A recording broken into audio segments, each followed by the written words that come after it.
tidak bisa sharingkan itu kekuatan itu gitu, bisa saling support sana. Kita tidak lagi untuk ingin mengeksistensikan diri sendiri gitu, sementara visi kita sama kok sebenarnya gitu.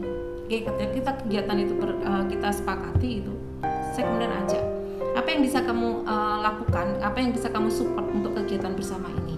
Kita apa dulu sepakat, ternyata ada oke lah kita memanfaatkan lapangan minggiran itu untuk kegiatan.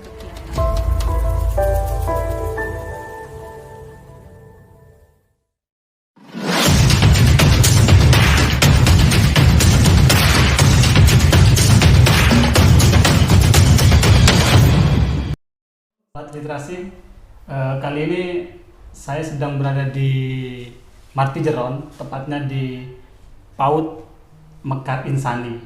Nah, minggu kemarin saya sempat ke lapangan minggiran. Di sana kebetulan di tengah-tengah aktivitas olahraga ada pergelaran buku.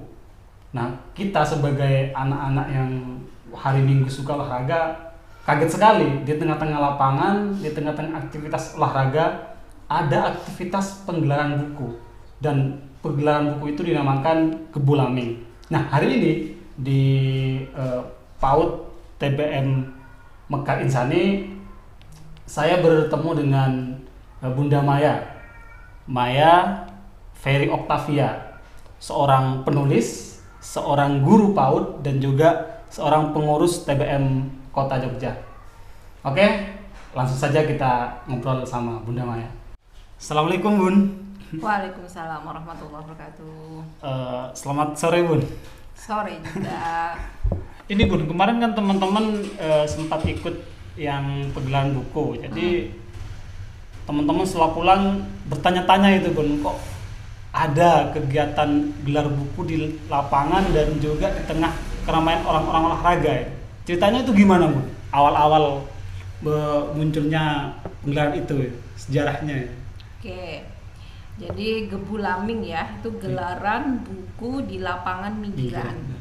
Jadi waktu itu kita tuh mengkritisi terkait dengan keberadaan organisasi sebenarnya, forum TBM gitu ya. Jadi bagaimana forum itu, karena apa, kita mensinyalir dari TBM teman-teman yang mencurhatkan itu pengelolaannya itu antara hidup dan mati. Ya, yang hidup itu bisa berjaya, tapi teman-teman yang mereka berada pada proses rintisan atau kemudian juga sudah lama tapi SDM-nya terbatas, itu akhirnya terpendam, tenggelam, aktivitasnya nggak begitu bergerak gitu. Nah, terus apa yang kemudian dilakukan gitu loh, sementara energi yang dimiliki oleh teman-teman sendiri itu beragam. Ada yang karena keterbatasan banyak kekurangan yang dimiliki, kekurangan SDM yang jelas, kemudian kekurangan dukungan sarana prasarana, sehingga itu yang mengurangi tercapainya harapan yang dimiliki. Sebenarnya harapan itu besar, sama kita memiliki harapan besar untuk bagaimana kita bisa membumingkan literasi itu di masyarakat gitu ya. Tapi itu lagi, ternyata setelah Bunda kumpul-kumpul gitu ya bareng dengan teman-teman gitu, kita memiliki persepsi yang sama terkait bagaimana visi kita sama sebenarnya, cuman masalahnya masing-masing memiliki kekurangan itu. Nah, kemudian kita satukan visi itu. Nah, Bunda kemudian apa? Kita nganu aja yuk, kita dengan keterbatasan kita berkumpul, kita menyatukan kekuatan, kita bikin kekuatan itu bisa saling support dengan apa? Kita berkegiatan bersama gitu. Oke lah, enggak usah kita memikirkan masalah kita organisasi payungnya di mana, legalitas dan segala macam. Udahlah nanti aja. Yang penting kita bisa menggerakkan visi gitu kan. Akhirnya kemudian saya tawarkan ke teman-teman, ayolah kita berkegiatan gitu. Kenapa kemudian saya ajak itu? Saya berpikir gini, kalau kita bergerak sendiri-sendiri, kekuatan itu mungkin saya memiliki kekuatan lebih gitu ya, mungkin ya.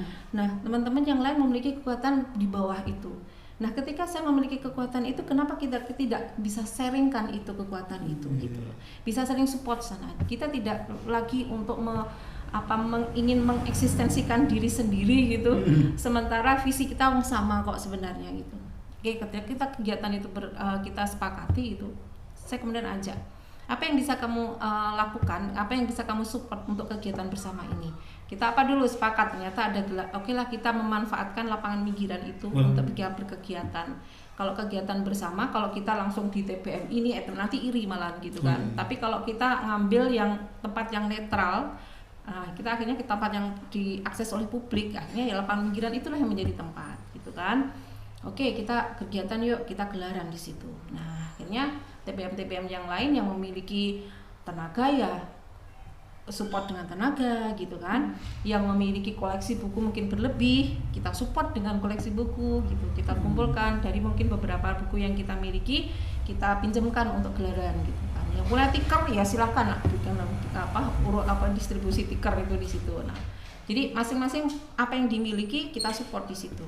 Terus kita kerjakan bersama. Dan gelaran buku yang pertama itu di bulan November 2019 gitu kan. 2019 ya. Iya, 2019. Ya, kita masih ini aja lah. Kan di sana juga ada untuk penjual keliling itu loh. Jadi jadi ada kaki 5 itu ya. Jadi itu ya kita masih tanya-tanya, tapi kita say hello aja lah biar kita tidak terasa eksklusif gitu ya. Tetap kita bergabung ke sana. Dan pertama ya masih anak yang bertandang ke sana tanya-tanya, dikirain kita jualan buku gitu kan. Buku digelar, tanya ini harganya berapa gitu kan. Enggak, kita untuk dipinjam, bisa untuk dibaca di tempat, silahkan untuk bisa membuka-muka gitu. Nah, udah dari perkenalan itu kita kemudian evaluasi apa yang bisa memberikan daya tarik. Akhirnya kita bikin macam-macam variasi beragam. Akhirnya tercetus ada literasi terapan. Literasi terapan itu apa yang kita terapkan? Kalau ternyata setelah buku itu digelar gitu ya, ternyata hanya beberapa anak yang menyentuh atau beberapa ibu-ibu yang kemudian atau bapak-bapak yang membuka. Kadang kalau nggak ada judul ini nggak jadi gitu. Jadi akhirnya ininya kok kurang signifikan sih dari daya serapnya, ketertarikan terhadap membaca itu. Akhirnya kita bikinkan event literasi terapan. Jadi buku itu kita praktekkan melalui kegiatan. Jadi karena ibu-ibu tuh minat dengan kuliner gitu kan. Akhirnya kita bikin kegiatan kuliner, masak bareng di sana. Remaja-remaja putri pada datang. Oke, sampai anak-anak juga seneng gitu kan. Nanti masak, mempraktekkan buku resep yang ada di buku itu. Salah satu resep yang ada di buku kita praktekkan yuk gitu. Otomatis dia akan membaca, ya kan? Coba kita praktekkan, kita mau praktek apa hari ini gitu kan? Oke, misalnya kita mau bikin donat gitu, misalnya donat. Oke, coba bumbunya apa saja di situ. Buka, ini kita siapkan bareng yuk. Nah itu. Jadi kemudian di situ yang menggerakkan kita mulai ada progress pengunjungnya. Karena di sana juga ada yang nulis itu kehadiran kayak gitu-gitu. Kita ingin lihat gitu progresnya sejauh mana gitu kan. Oke gitu, ternyata menaik gitu. Besoknya lagi kita bikin batik. Praktek untuk membatik gitu kan. Berarti jadi, itu dari buku langsung prakteknya. Iya, jadi kita ambil salah satu buku gitu. Apa yang kita praktekkan hari ini gitu kan. Yuk ini gitu. Kita praktekkan langsung gitu kan. Sekaligus untuk membantu mereka untuk memahami isi buku itu apa toh gitu loh. Jadi itu yang kemudian literasi terapan itu tercetus dari kampung baca sebenarnya waktu itu tuh. Kampung baca tuh menginisiasi itu, bagaimana kemudian kita bisa istilahnya langsung mempraktekkan itu. Pertama karena memang strategi untuk menarik minat masyarakat. Kalau punya buku ditaruh saja jarang orang kita menyentuh gitu kan. Tapi ketika kita mengajak melalui aktivitas, akhirnya mereka akan buka itu. Itu makanya kemudian karakteristik yang ada di Gebulaming sampai sekarang pun gelaran cerita gitu kan, ada gelaran kreativitas, itu sumbernya dari situ, dari buku-buku yang ada. Cerita silakan memilih cerita apa yang mau akan diceritakan. Soalnya anak-anak, apalagi anak-anak usia dini gitu ya, mereka belum bisa membaca, jadi butuh orang dewasa untuk membacakan gitu. Oke, jadi saya sendiri sebagai orang yang sejak tahun 2019 aktif di buku ya, mungkin juga teman-teman sahabat literasi lainnya, kita tidak hanya cukup membaca buku, ternyata di Gebulaming ada kegiatan literasi terapan ya, di mana membaca sekaligus menerapkan. Dan juga saya menemukan di Gebulaming kayak dia tidak menunggu tapi menjemput gitu loh. Dan cukup luar biasa sebagai aktivitas dari minggu Dan itu Bun terkait dengan apa? Baca, lingkungan baca atau kampung baca itu. Kampung baca itu sebetulnya apa sih Bun? Biar teman-teman juga paham itu kampung baca ya. Jadi kalau kampung baca itu memang diinisiasi oleh pemerintahan kota. Ini ya. Apa ya itu waktu itu tahun 2019 juga sih. Itu mulai diinisiasi. Waktu itu ada 7 kampung. Harapannya sama sebenarnya, visinya tuh sama. Kayak misalnya TBM, kemudian ada kampung baca, ada kampung macam literasi, sains. Sebenarnya intinya sama, itu mewujudkan masyarakat literate gitulah, gitu kan. Nah, itu sebagai harapan dari pemerintah melalui kampung baca. Kemudian diinisiasi dengan kampung baca. Tahun pertama itu ada 7 kampung baca. Salah satunya di Suryo Diningratan ini menjadi pilihan tempat. Kenapa dipilih itu? Karena memang di situ indikasi tingkat literasinya lumayan cukup bagus. Dengan indikasi salah satunya ada TBM yang aktif gitu, bergerak gitu. Kemudian dipilih lah itu menjadi salah satu, waktu itu piloting, menjadi pilot project untuk kampung baca. Karena awal dulu di situ gitu loh. Ada 7 kampung baca. Setelah tahun berikutnya, setelah ada pergerakannya cukup signifikan, sehingga kemudian dilanjutlah program ini dengan mengambil 14 kampung untuk jadikan kampung baca lagi gitu. Sampai alhamdulillah sampai sekarang pun juga ini tahun ini 10 kampung baca. Jadi ya lumayan gitu, maksudnya itu yang juga sebenarnya tidak ada kompetitif ya dengan TBM atau ini kompetisinya TBM ini enggak ada. Jadi sebenarnya kita kolaborasi. Kita bersinergi di situ. Toh seperti ini. Jadi tadi PAUD ya. Sebenarnya kalau untuk TBM Mekarin Insani ini satu terintegrasi dengan PAUD sebenarnya. Makanya di situ TBM-nya ya? Iya, TBM. Jadi di bawah payung Yayasan Mekarin Insani, di situ ada PAUD dan kemudian ada TBM gitu. Nah, visi kita lebih kepada literasi anak gitu kan. Gerakan untuk cita buku sejak dini. Gitu. Itu ya sekilas untuk yang TBM ini. Jadi kita menginisiasi kembali lagi tadi ya, kampung baca itu. Ini sekretariat kampung baca untuk Suryo Diningratan. Kita mengelola, ada di situ TBM Mekarin Insani gitu. Bagaimana kemudian mengelola juga kampung baca Suryo Diningratan. Ini sekaligus sebenarnya karena TBM itu kan banyak nih karakternya, ada pengelolaannya. Ada TBM yang itu dikelola oleh masyarakat. Ada TBM yang dikelola oleh yayasan gitu kan. Nah, image masyarakat apapun lembaga yang dikelola oleh yayasan itu cenderung eksklusif gitu. Maksudnya karena itu milik yayasan. Jadi ya sudahlah, silahkan mengelola gitu kan. Masyarakat tidak terlalu ini. Nah, di kampung baca inilah dan alhamdulillah kemudian Mekar itu kemudian menjadi sekretariat ya. Itu kita ambil hikmahnya bahwa kita dengan adanya kampung baca kita ingin ada pengabdian untuk masyarakat. Jadi TBM Mekar bagaimana tidak meminimalisir keeksklusifannya gitu loh. Bahwa itu milik yayasan, enggak, kita juga bisa untuk bagaimana kita bisa berkhidmat untuk masyarakat. Kita juga mengelola di situ kampung baca gitu loh. Itu sebagai media bagi kita untuk melebur ke masyarakat gitu. Oke Bun, ya. Ini ya terkait juga kembali ke Bulaming ya Bun. Terus yang ke Bulaming itu kan ternyata bukan cuma dimotori oleh satu TBM saja. Betul. Tapi dari perkumpulan banyak orang. Banyak TBM. Dan selain kegiatan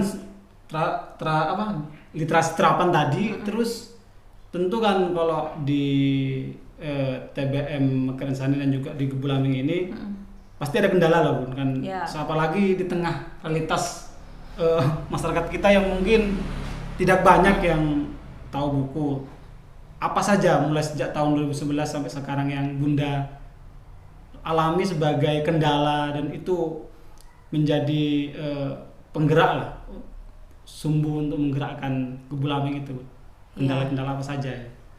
Jadi apapun itu termasuk yang di Bulaming itu adalah kalau kita ingin memulai itu tidak sedahsyat dengan menjaga keistiqomahan gitu. Nah itu kita butuh luar biasa usaha effort yang terus bisa bagaimana menjaga kestabilan niat ini kita usaha kita untuk tetap bisa menggerakkan ini. Meskipun pasang surut itu jelas lah gitu. Dan itu sumbernya adalah SDM. Ya. Di awal-awal dulu masih karena gegap gempita niatan itu yang sama gitu. Semangat gitu. Apa yang dibutuhkan ini kita catat bareng gitu. Awal itu seperti itu. Berhadapan dengan waktu, dengan ya mungkin dengan berbagai macam agenda dan segala macam masing-masing. Mungkin di lembaga juga butuh supporting sendiri, support system sendiri. Nah itu ya itu tadi ritmenya naik turun gitu. Tapi kita harus di setiap apapun itu harus ada yang backing up utama. Itu yang harus jadi ini, siapa yang menjadi poros di sini. Itu yang harus memegang kekuatan untuk bisa istiqomahnya itu. Biarlah misalnya kalau teman-teman mungkin yang sana mungkin ada misalnya ada acara sehingga nggak bisa hadir misalnya kayak gitu, nggak apa-apa. Tapi kita ada yang tetap menggerakkan gitu loh. Itu yang menjaga istiqomah itu harus ada paling tidak 1 orang atau 2 orang itu sudah bisa menjaga istiqomah itu sudah cukup gitu sebenarnya. Nah dari istiqomah itu bisa menarik yang lain gitu loh. Kalau tidak ada ya paling cuman berapa kita bisa hitung 1 bulan 2 bulan selesai sudah gitu kan. Tapi untuk menjaga istiqomah paling tidak ada yang istiqomah dulu siapa. Karena yang di istiqomah itu bisa menarik yang lain juga gitu loh. Gitu. Iya istiqomah itu jadi kalau awal itu masih biasa itu dengan semangat yang luar biasa yo banyak tiap hari bisa datang ini, tapi lama-lama udah menipis energinya menipis kayak gitu apalagi harus berhadapan dengan uang kita sama sekali tidak menarik, tidak ada support apapun, kita swadaya murni gitu loh. Jadi kalau misalnya kita ada kebutuhan kayak misalnya kuliner, masak-masak kan otomatis kan juga butuh bumbu-bumbunya. Ya kita support dana dari kita sendiri gitu loh. Itu berarti patungan ya, Pak? Lah iya. Kayak gitu. Jadi kalau apalagi dibutuhkan energi lah, kita bisa mengelola. Tapi ketika ada kebutuhan ekonomi, ada keuangannya harus masuk, istiqomah kan tertantang gitu kan. Istiqomah itu kan tertantang gitu loh. Nah, itu yang jadi ini. Jadi itu yang kemudian akhirnya kita support dengan tantangan itu ya, kita support dengan apa? Menjalin kerjasama. Ya, kita kemudian sounding ke Pak Camat, sounding ke Bu Lurah, sounding ke pejabat setempat. Kita hadirkan mereka di kegiatan kita, gitu kan? Untuk apa? Untuk agar mereka tuh paham dengan kegiatan kita. Ya harapannya siapa tahu ada aliran support dana untuk kita gitu. Dan alhamdulillah untuk Suryo Diningrat sendiri tahun kemarin ada supporting dan tahun ini pun juga ada kegiatan untuk dana pertemuan, taruhlah entah memberikan snack, konsumsi dan segala macam itu ada gitu loh. Ya itu kita gunakan untuk pengadaan bahan kegiatan kayak gitu. Jadi kita ya alhamdulillah itu bisa tersupport dari situ. Tantangan selain istiqomah mungkin di dana, tapi di Kebulameng itu udah bisa diatasi ya, Bun? Iya, dengan itu tadi kerjasama. Selain tadi terkait Kebulameng yang membuat saya bertanya-tanya sampai sekarang itu kenapa memilih lapangan pinggiran sebagai aktivitas olahraga ya, di tengah keramaian olahraga? Kenapa enggak di tempat-tempat yang ramai tapi bukan tempat olahraga itu? Kenapa harus di tempat olahraga itu? Awalnya itu gimana ceritanya, Bun? Jadi kalau namanya lapangan itu kan milik publik ya, itu yang kita ambil, publik itu netral, waktu itu kan gitu. Nah bahwa kemudian berkembang itu bahwa lapangan itu ya cenderungnya memang untuk olahraga, biasanya memang gitu, namanya lapangan kan untuk kadang olahraga gitu-gitu ya. Ya itu konsekuensi gitu kan, cuman sampai ke sini kita dapat informasi ternyata, ya ada hikmahnya juga. Pertama waktu itu niatan kita, kita untuk gelaran buku untuk mensupport mengokohkan literasi untuk masyarakat. Kemudian yang kedua di situ ternyata kita membaca yang di situ di lingkungan situ ada PKL itu ya, yang kaki 5. Kita tanya juga bedanya apa ketika kita berkegiatan di sini dengan hari-hari biasa. Otomatis pengunjungnya lebih banyak gitu kan. Ternyata kehadiran kita ada manfaatnya nih untuk bisa support juga untuk ekonomi ini masyarakat di situ. Dari situlah kemudian ketika kita sampaikan juga ke Bu Lurah waktu itu juga oh ternyata ada nilai dampak secara ekonomis nih gitu loh, dampak ekonomi ke masyarakat. Selain pendidikan, edukasi, itu ada dampak ekonomi ke pekerja yang ada di situ juga gitu. Nah ini jadi ada mutualisme waktu itu. Jadi sempat kemudian bapak-bapak yang ada di sekitar tuh ketika kita datang tuh bawakan tikar, gelar kayak gitu. Jadi membantu karena merasa terdukung dengan adanya kegiatan itu. Misalnya pembelinya jadi banyak dan segala macam. Dan otomatis mereka ya akhirnya ya ini membeli gitu kan. Kalau berkunjung misalnya membeli gitu. Nah, itu yang kemudian diambillah itu menjadi piloting untuk di Kelurahan Suryadiningrat untuk menjadi lapangan minggiran, itu menjadi pengembangan untuk tahun ini ya, untuk menjadi pengembangan usaha UKM, usaha unit apa sih namanya, untuk pengembangan usaha rakyat menengah itu, kecil menengah itu loh. UMKM, untuk pengenam ekonomi kreatif dan UMKM itu. Nah itu di sini lapangan minggiran itu jadikan nanti pengembangan arahnya ke depan ke sana gitu. Nah itulah kemudian ternyata jadi asumsi kita namanya lapangan nanti selalu akan bergandengan dengan olahraga. Tidak, ternyata di situ nanti ada orientasi pengembangan ekonomi di situ.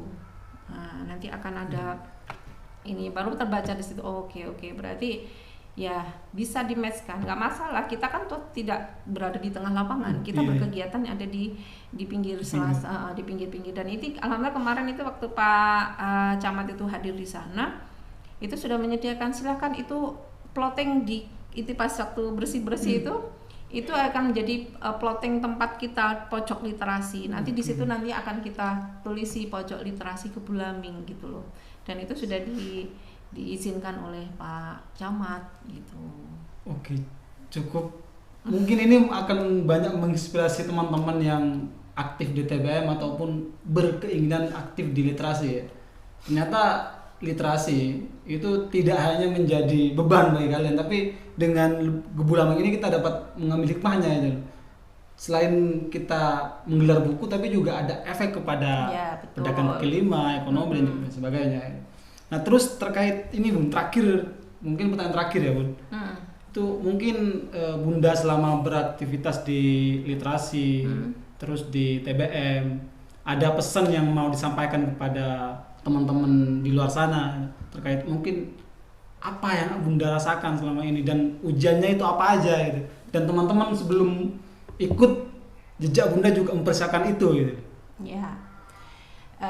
Kalau untuk kita gitu ya, yang memang bergerak dan kita memang fokus untuk di literasi, lagi-lagi adalah bagaimana kita bisa menjaga keistiqomahan kita pada jalur itu. Karena banyak hal tantangan terutama ya kita hadapi dan kita bisa rasakan bersama ya untuk literasi itu bagaimana gitu ya. Dengan tanda kutip ya literasi dengan pemanaan secara luas itu ya. Nah, ketika kita sudah memanai literasi secara luas gitu ya, otomatis yang selanjutnya adalah bagaimana kebermanfaatan literasi itu bisa dirasakan oleh masyarakat gitu loh. Jadi kalau teman-teman yang mungkin ada di menulis gitu, jalur menulis, komunitas menulis itu ya, lebih pada kediriannya gitu kan, lebih banyak eksklusivitas pada diri gitu ya.